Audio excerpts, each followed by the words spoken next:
मुख्यमंत्री नीतीश कुमार दलित विरोधी सरकार का नेतृत्व कर रहे हैं। ये तो एक उदाहरण है कि भैया कैसे अनुसूचित जाति जनजाति से आने वाले छात्रों को शिक्षा में, भाई आप उनके पढ़ने लिखने में, पढ़ाई में ही आप बाध्यता आप उत्पन्न, वो बेहतर तालीम बेहतर शिक्षा हासिल ही नहीं कर पाए, उसमें आप गतिरोध आप उत्पन्न करने का प्रयास कर रहे हैं। ये तो एक उदाहरण। दलित युवाओं के साथ किसी की गला रेंग कर हत्या कर दी जा रही है, किसी की गोली मार, बच्चियों के साथ सामूहिक दुष्कर्म किया जा रहा है, बलात्कार की घटनाएं सामने आ रही है। ये बात तो एक मुख्यमंत्री हत्या की बात ही कैसे कर सकता है, ये अपने में एक बहुत बड़ा चिंता का विषय। बल्कि संविधान तो दलित शब्द का उपयोग भी नहीं करता, संविधान सिर्फ अनुसूचित जाति जनजाति की बात करता है। बोलचाल की भाषा में जरूर हम लोग दलित शब्द का हम लोग उपयोग कर लेते, पर आपने तो उसको भी आगे बढ़कर महादलित कर दिया।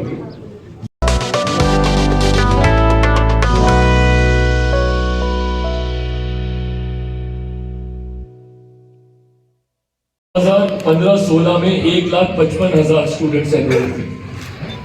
2016-17 में ये संख्या 1 लाख से ज्यादा गिरती है एक साल में ड्रॉप आउट्स, और ये संख्या जो 1,55,000 थी वो 2016-17 में मात्र 37,372 रह जाती, और साल दर साल इसी तरीके से हम लोग इसमें गिरावट देखते आ रहे हैं।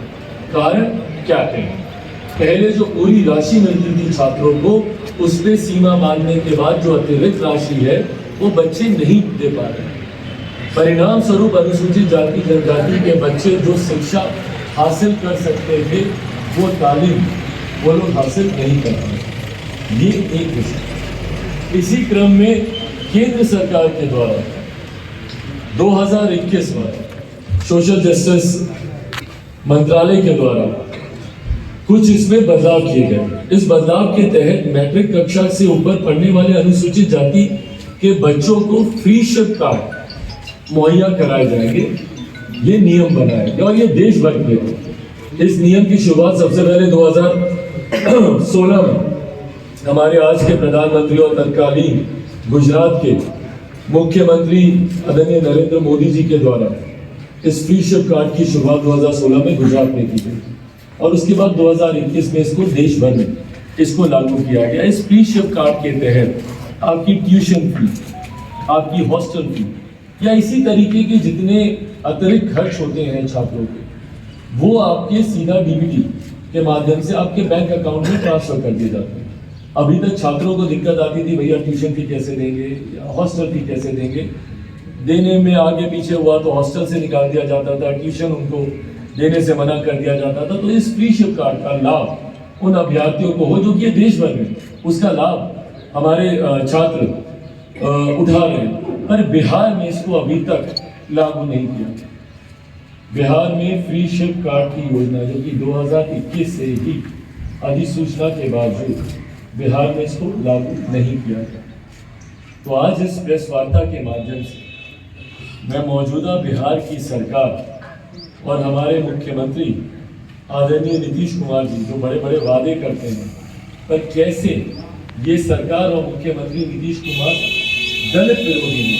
और मैं एक दो और उदाहरण के साथ इस बात को मैं स्पष्ट भी करूँगा और पुख्ता करूँगा कि क्यों ये दलित विरोधी है। अनुसूचित जाति जनजाति विरोधी मुख्यमंत्री नीतीश कुमार जी और उनकी कार्यशैली में इनका ये दिखाई देता है। उनसे हम लोग ये मांग करते हैं, 3 मांगे हैं जो प्रमुखता से हम लोग रखना चाहेंगे। पहली मांग, सामाजिक न्याय और अधिकारिता मंत्रालय भारत सरकार के पोस्ट मैट्रिक स्कॉलरशिप अनुसूचित जाति जनजाति योजना दिशा निर्देश 2021 को बिहार में तत्काल लागू करने हेतु अनुसूचित जाति अनुसूचित जनजाति कल्याण विभाग भारत सरकार बिहार सरकार अधिसूचना जारी कहा कि मुख्यमंत्री नीतीश कुमार दलित विरोधी सरकार का नेतृत्व कर रहे हैं।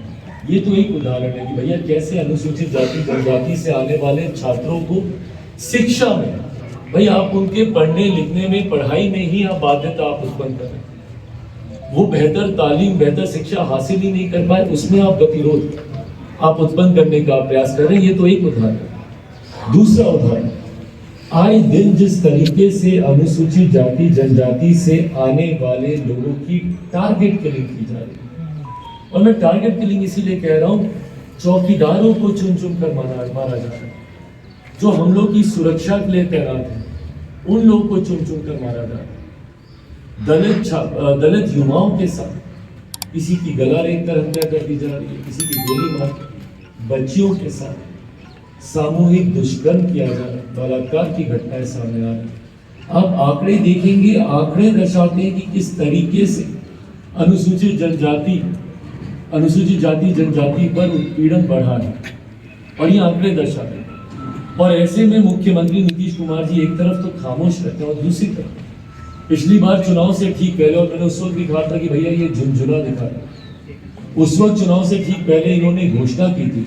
पहली बात तो एक मुख्यमंत्री हत्या की बात ही कैसे कर सकता है, ये अपने में एक बहुत बड़ा चिंता का विषय।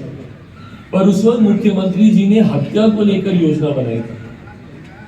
2020 चुनाव से पहले मुख्यमंत्री नीतीश कुमार जी, जो हमारे प्रदेश के गृह मंत्री भी, और गृह मंत्री होने के नाते उनको इतना सशक्त होना चाहिए था, बोलते कि भैया मेरे प्रदेश में मेरे रहते हुए कभी कोई हत्या नहीं होगी, ये इच्छा शक्ति उनमें होनी चाहिए। पर इस इच्छा शक्ति के विरुद्ध मुख्यमंत्री जी 2020 में एक योजना लेकर आते हैं, जिसके तहत कहा जाता है कि अगर किसी दलित परिवार में हत्या होगी, दलित महादलित परिवार में हत्या होगी, तो उनके आश्रितों को सरकारी नौकरी दी जाए, उनके परिवार वालों को 4 लाख रुपए का मुआवजा दिया जाए।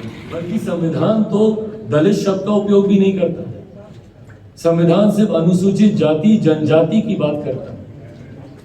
बोलचाल की भाषा में जरूर हम लोग दलित शब्द का हम लोग उपयोग कर लेते हैं, पर आपने तो उसको भी आगे बढ़कर महादलित कर दिया। ये कौन से संविधान के तहत आपने किया? एक प्रदेश के मुख्यमंत्री होने के नाते आपकी जिम्मेदारी है कि पूरे प्रदेश को आप एक साथ लेकर चले, एक साथ मुट्ठी में बांध कर चले। आप उसी में विभाजन करने का आप काम कर रहे हैं, तो बंटवारे की राजनीति आप कर रहे हैं कि नहीं? क्या भारत का संविधान इतना कमजोर है कि हत्या कर दी जाएगी? इस तरीके की बातें आपकी सोच को दर्शाती है। परिणाम स्वरूप भाई, जब आज आपको सही में बिहारियों से जुड़े हुए ज्वलंत विषयों पर आपको चर्चा करनी चाहिए, बात करनी चाहिए, तो आप गुमराह करने की बातें करते हैं। और ये तमाम तो जिस वीडियो का आप जिक्र कर रहे हैं, वो स्वाभाविक है कि उनके कार्यकर्ता होंगे, क्योंकि उनके नेताओं ने ही इस शब्द का इस्तेमाल करना शुरू किया था। 2017 में जब मुख्यमंत्री नीतीश कुमार जी महागठबंधन को छोड़ पुनः वापस एनडीए गठबंधन में गए, तो उस वक्त प्रमुखता से इन शब्दों का, इस पर्टिकुलर शब्द का इस्तेमाल मुख्यमंत्री नीतीश कुमार जी के लिए किया गया था। तो आज अगर उसी रैली में भाई नेता मिल जाते हैं पर कार्यकर्ता नहीं मिल पाते ना, और इस भ्रम में नेताजी जब सीबीआई को तोता कहा गया, तो ये आरोप प्रत्यारोप हर सरकार में, आज जो विपक्ष में है वो सत्ता पे लगा रही है, कल वो विपक्ष में थे वो उस वक्त सत्ता में लगा रहे थे, हर सरकार ने एक दूसरे के ऊपर लगाई। पर ये इन संस्थाओं की जिम्मेदारी है कि अपनी विश्वसनीयता को ये लोग बरकरार रखें। दोष किसी पे भी लगे, निष्पक्ष तरीके से जांचो, दोषी पे कार्रवाई हो, जो दोषी नहीं। कितनी ऐसी केंद्र सरकार की योजनाएं हैं जिसकी राशि वापस चली जाती है, लौटानी पड़ती है, क्योंकि उसका इस्तेमाल नहीं होता। और ऐसे में आप बिहारियों को बरगलाने के लिए, उनको भ्रमित करने के लिए आप बोलते हैं भैया केंद्र सरकार विशेष राज्य का दर्जा दे, विशेष राज्य का दर्जा दे। तो जितना पैसा आ रहा है पहले आप उसका तो आप 100% यूटिलाइजेशन कीजिए, और जिस योजना के तहत वो पैसा आ रहा है उस योजना में इस्तेमाल करने की बजाय विभिन्न और कार्यों के लिए आप उस पैसे का आप इस्तेमाल कर रहे हैं। क्यों ये डाइल्यूशन क्यों किया जा रहा है भैया? मैनिपुलेटेड फिगर सामने आ रही है, क्यों? भ्रष्टाचार की वजह से ना, ताकि इस पैसे को डाइवर्ट किया जाए और उस पैसे को कुछ लोग, कुछ अधिकारी और कुछ नेता अपनी जेब में उस पैसे को रखें। ऐसे ही खबरों के लिए जुड़े रहिए बिहार टॉक से। यूट्यूब पर लाइक और सब्सक्राइब करें, बेल आइकन जरूर दबाएं। फेसबुक, ट्विटर और इंस्टा पर फॉलो करें। धन्यवाद।